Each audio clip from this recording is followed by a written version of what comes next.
Marriage registration के बारे में अगर हम लोग बात करें, सबसे पहला क्वेश्चन हमारे दिमाग में जो सवाल होता है वो ये आता है कि आखिर इसकी ज़रूरत क्या है, इसका पर्पस क्या है, क्यों ज़रूरत है मैरिज सर्टिफिकेट की। जी हाँ, आधार कार्ड की ज़रूरत है, पैन कार्ड की ज़रूरत है, बाकी जो दस्तावेज होते हैं उनकी ज़रूरत है, तो मैरिज सर्टिफिकेट की क्या ज़रूरत है, इस पर्टिकुलर वीडियो में हम इसी मुद्दे टॉपिक में बात करेंगे।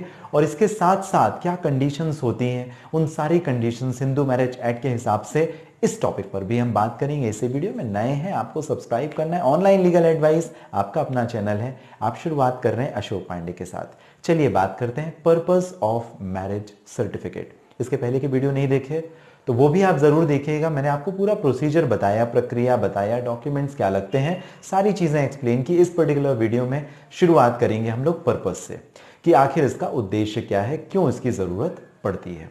सबसे पहला उद्देश्य क्या होता है, जब आपने शादी की तो एज अ हस्बैंड वाइफ आपके पास क्या एविडेंस रहता है कि आप पति या पत्नी हैं। कहीं आप बाहर जाएंगे या कोई अन्य दस्तावेज बनाएंगे, आप पासपोर्ट बनाएंगे या बैंक अकाउंट ओपन करेंगे या और भी कुछ करेंगे, तो आपके पास क्या प्रूफ है कि आप हस्बैंड और वाइफ हैं। आपके कहने से तो कोई मानेगा नहीं, आपको सरकारी दस्तावेज, प्रमाणित दस्तावेज दिखाना पड़ेगा जिसके आधार पर समझा जाए कि आप पति या पत्नी हैं। जी हाँ, तो सबसे पहला उद्देश्य तो यही आप समझ लें कि कपल्स का जो स्टेटस है, मैरिटल स्टेटस है, उसे दर्शाने के लिए, सरकारी तौर पर दर्शाने के लिए आपको मैरिज सर्टिफिकेट की रिक्वायरमेंट होती है। और 2016 के बाद से माननीय सर्वोच्च न्यायालय ने यह मैंडेटरी कर दिया, कंपलसरी कर दिया कि जो शादियां हो चुकी हैं या आगे शादियां होने वाली हैं उनका मैरिज रजिस्ट्रेशन अनिवार्य रूप से किया जाए। तो इस हिसाब से अगर आपने अभी भी शादी कर ली है लेकिन आपके पास मैरिज सर्टिफिकेट नहीं है तो आप अपना मैरिज सर्टिफिकेट जरूर बनवाएं। प्रक्रिया में पहले बता चुका हूं, इसके कुछ वीडियोस में आपको मिल जाएगी।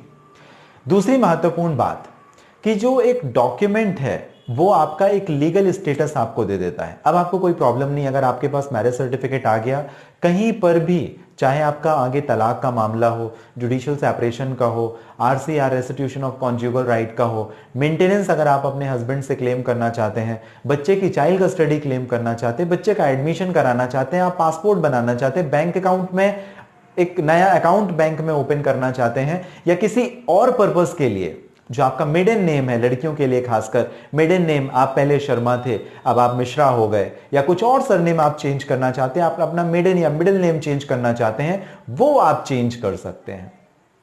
तो ये सारी जो चीजें हैं ये बहुत जरूरी है कि आपने अगर शादी कर रखी है तो आपकी शादी का मैरिज रजिस्ट्रेशन सर्टिफिकेट होना ही चाहिए, अनिवार्य है। कई बार आपको गवर्नमेंट से सब्सिडी मिल जाती है, जैसे होम लोन अगर आप लेंगे, पहला लोन अगर आपका है, वहां पर आपको सब्सिडी मिल जाती है। गवर्नमेंट आपको देती है 2,65,000 रुपए। अगर आपने पहला घर बनाया है उसमें भी आपका मैरिज सर्टिफिकेट लगता है। पासपोर्ट बनाने के लिए जाएंगे तो स्पाउस का जो नेम है, पति या पत्नी का नाम जो मेंशन करने की बात आती है, मैरिज सर्टिफिकेट की आपको जरूरत पड़ेगी। तो ये सारे पर्पस होते हैं।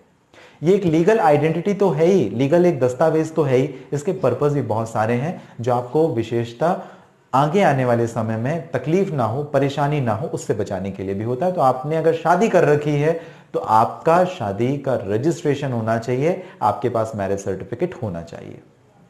अब जरा हम लोग लीगलिटी की बात कर लेते हैं कि अगर आप मैरिज सर्टिफिकेट लेने के लिए जाएंगे तो कंडीशंस, या आपको मैंने प्रोसीजर तो बताया था लेकिन मैंने आपको सेक्शन 4 के बारे में नहीं बताया था, हिंदू मैरिज एक्ट के बारे में। इसी टॉपिक पे हम लोग जरा डिटेल में थोड़ा बात कर लेते हैं।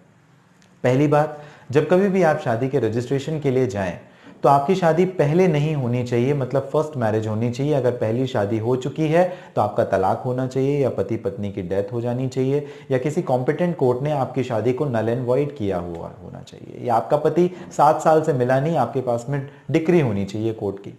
तो ये सारी कंडीशंस है। अदरवाइज अगर आपकी फर्स्ट मैरिज है तो इसके अलावा कोई और पति या पत्नी एक दूसरे का ना हो, इस बात का आपको ध्यान रखना है।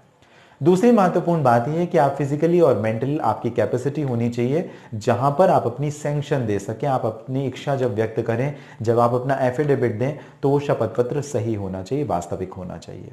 आपकी जो एज है, लड़की अगर आप हैं या लड़का अगर आप हैं तो 21 साल लड़कों के लिए, 18 साल से ऊपर लड़कियों के लिए आपकी उम्र होनी चाहिए। महत्वपूर्ण बात यह भी है कि आप प्रोहिबिटेड रिलेशनशिप या डिग्री में आप ना आए। क्या मतलब होता है? सगे रिश्तों में शादियां आपकी परमिटेड नहीं है। अगर आपने की है तो वो शादी अमान्य की जा सकती है, मानी जाती है। तो आप प्रोहिबिटेड रिलेशनशिप में ना आए अनटिल एंड अनलेस आपको कस्टम्स और ट्रेडिशन सपोर्ट ना करें। कस्टम्स और ट्रेडिशन अगर सपोर्ट करते हैं तो एक्सेप्शन में आ जाता है, उसे आप छोड़ दें। अदरवाइज सभी के लिए प्रोहिबिटेड रिलेशनशिप में शादी करना अगर आप करते हैं तो वो नल एंड वॉइड रहेगी, एब इनिशियो गलत रहेगी और आपको 1 महीने तक की सजा और 10 साल 10,000 रुपए तक का फाइन भी देना पड़ सकता है। एक और महत्वपूर्ण बात, जो वैलिड मैरिज है, स्पेशल मैरिज एक्ट की यदि हम लोग बात करें तो स्पेशल मैरिज एक्ट सभी के लिए एप्लीकेबल होता है और हिंदू मैरिज एक्ट हिंदूज के लिए होता है, जिसमें जैन, बुद्धिस्ट और सिख भी इंक्लूड होते हैं।